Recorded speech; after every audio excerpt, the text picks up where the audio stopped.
Mr. Speaker, I represent Minneapolis, Minnesota, and recently my district was hit by a tornado.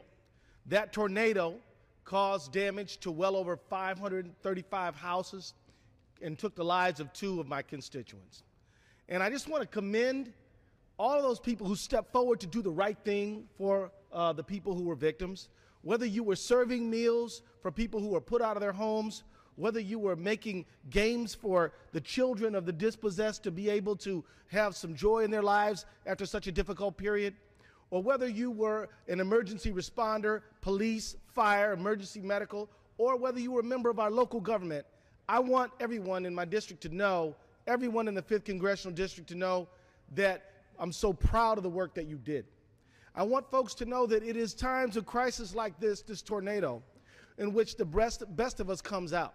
When we find our charitable spirit, when we find our courage, when we find all those things that sometimes are lacking in everyday life.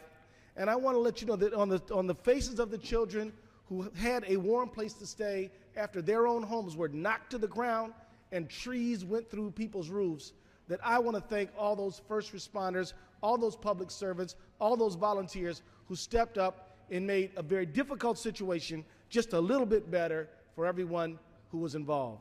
And of course, Mr. Speaker, we can never forget those 2 citizens who lost their lives when they were hit and by this tornado. It was a tragedy for them and their families, and we will keep them in our thoughts and in our hearts and in our minds as we move forward.